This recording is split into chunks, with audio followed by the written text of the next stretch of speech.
Oui, merci. Alors, moi, j'aurais une dernière question rapide parce qu'il y a beaucoup de choses qui ont été dites entre mes interventions et maintenant, mais ça a un peu nourri de toute façon une question que je voulais vous poser au tout début qui sera très rapide.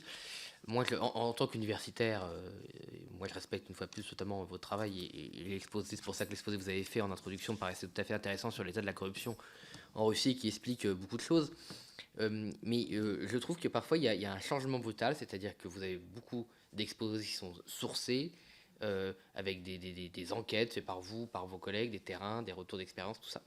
Et parfois, vous fonctionnez par capillarité, j'ai l'impression. C'est-à-dire que, par exemple, vous dites, puisqu'on a prouvé des problèmes dans d'autres pays, Europe centrale, bah, il doit y en avoir en France.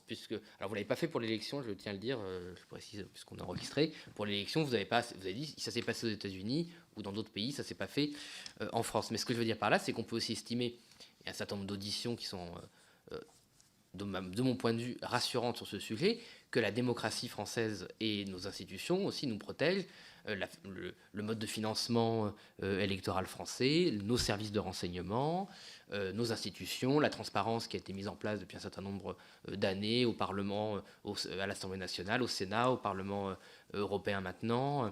Voilà, un certain nombre de choses. On peut estimer que c'est pas parce que ça se passe mal ailleurs que ça se passe forcément. Alors, il faut être vigilant, c'est d'ailleurs l'objet de cette commission. Et d'ailleurs, on auditionne des gens de manière totalement libre, qui ont des propos, et vous n'avez pas été, vous avez pu tenir tous les propos que vous avez voulu tenir, je pense.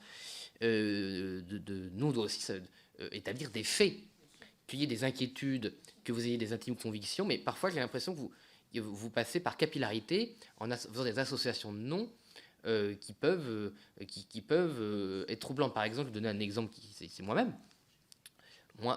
Vous dites oui, la contestation des sanctions contre le régime russe depuis le conflit, depuis l'annexion de la Crimée. Par exemple, moi, je ne conteste pas toutes les sanctions. Je ne conteste pas les sanctions bancaires sur le matériel, les puces, tout le matériel stratégique, tout ça, c'est très bien, ça fonctionne. C'est mon analyse, c'est de dire qu'au contraire, et c'est là où je trouve que factuellement, c'est étrange par rapport à la rigueur que vous avez ailleurs, il y a des sanctions qui, pour moi, favorisent le régime russe. Donc c'est pas que je les conteste parce que je trouve que c'est terrible pour la France ou qu'il faut faire des affaires avec la Russie. C'est parce que j'estime qu'elles vont le renforcer. C'est-à-dire que soit par contre-sanction, ils vont créer, pour les sanctions de 2014, ils vont créer un régime agricole. Ils sont forcés de créer un régime agricole. J'ai des témoignages d'agriculteurs, notamment normands, dont on a acheté le savoir-faire, hein, voilà, qui sont allés en Russie expliquer leur savoir-faire. Ils ont créé une filière agricole qu'ils n'avaient pas. Et que de la même manière, enfin, en tout cas, ils l'ont renforcé, ou moi j'estime qu'ils l'ont renforcé. Voilà. Et donc finalement, on se retrouve accusé, si vous voulez, je parle de moi-même, on se retrouve accusé d'avoir favorisé le régime russe, alors que la critique que j'ai toujours faite, moi, c'est au contraire que ça favorisait le régime russe.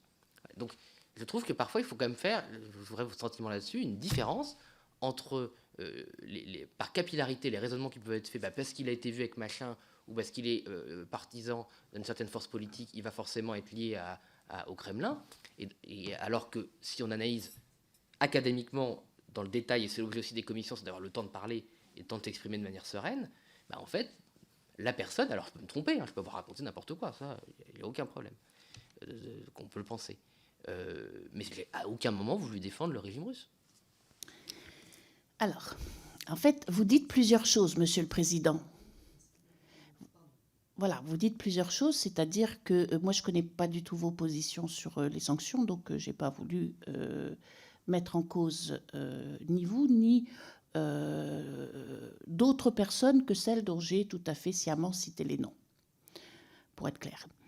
Je vous l'ai dit, je pense très sincèrement que les gens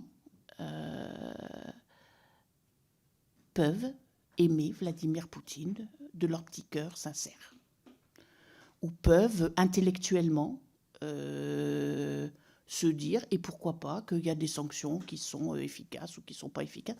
C'est quelque chose, j'ai beaucoup insisté là-dessus, je suis absolument d'accord. C'est là où, effectivement, vous me dites, je parle beaucoup d'influence. Je sais très bien, pour avoir travaillé sur ces questions-là, et je reviendrai d'ailleurs sur une autre question qui avait été posée, que vous allez avoir énormément de mal, et la justice va avoir énormément de mal, à prouver que des choses ont été dites parce que de l'argent avait été versé, des cadeaux avaient été faits. Parce que ce n'est pas le cas de tout le monde, et parce que non, c'est pas passé par le compte bancaire qu'ils ont au Crédit Agricole. Donc, comme on ne peut pas prouver, je suis entièrement d'accord avec vous que on peut admettre que les gens, moi j'admets tout à fait que les gens aient des positions différentes des miennes. En revanche, quand vous dites que c'est un manque de rigueur académique de regarder ce qui se fait dans les autres pays, là je ne peux pas vous suivre.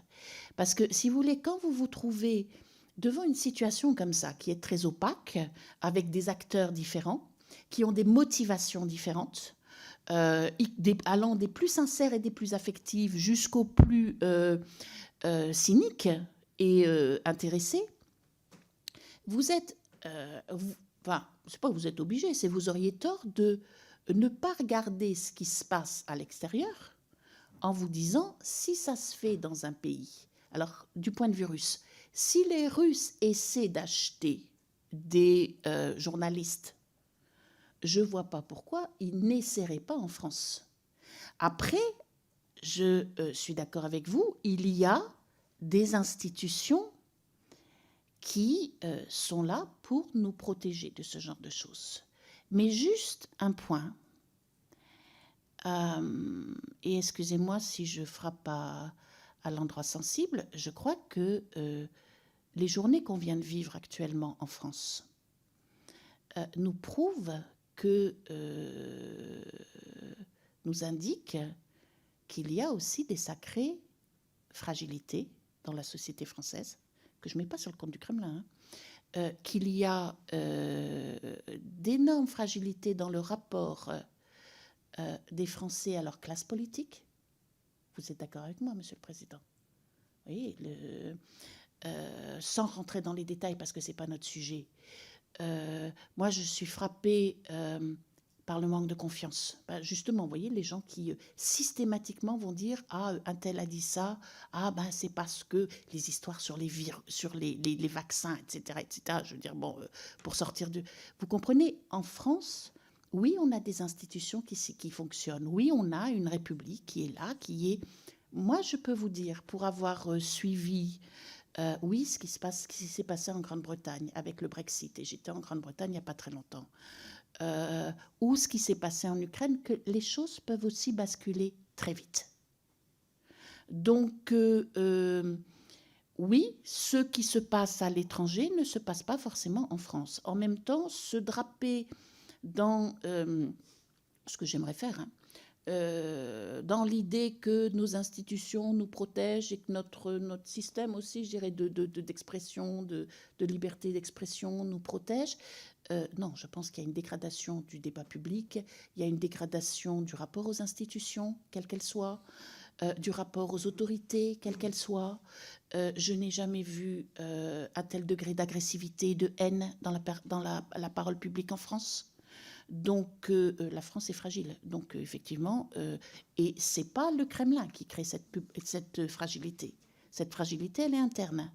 En revanche, est-ce qu'il y a eu des ingérences du Kremlin en Grande-Bretagne pour provoquer, par exemple, le Brexit? Certains l'ont démontré. Donc, si vous voulez, moi, oui, je regarde chez mes voisins et je me dis que nous ne sommes protégés contre rien du tout. Vous avez, je ne sais plus combien de Français qui ont été à l'école et qui croient que la Terre est plate. Bon, et bon.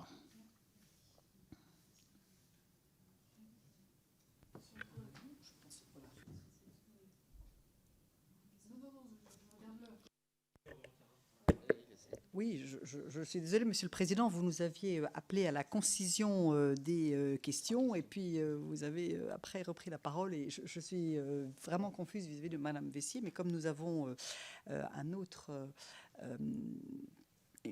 personne à auditionner, il va falloir que nous nous acheminions vers la fin de cette audition.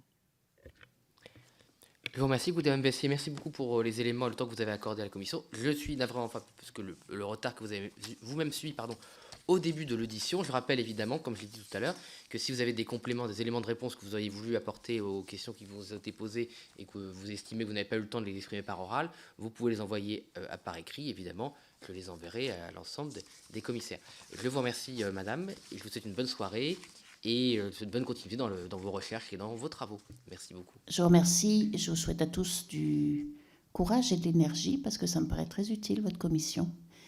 Et inversement, si vous avez des questions à me poser, n'hésitez pas à me contacter. Merci à vous. Merci, la séance est suspendue pour 5 minutes, le temps de faire le changement.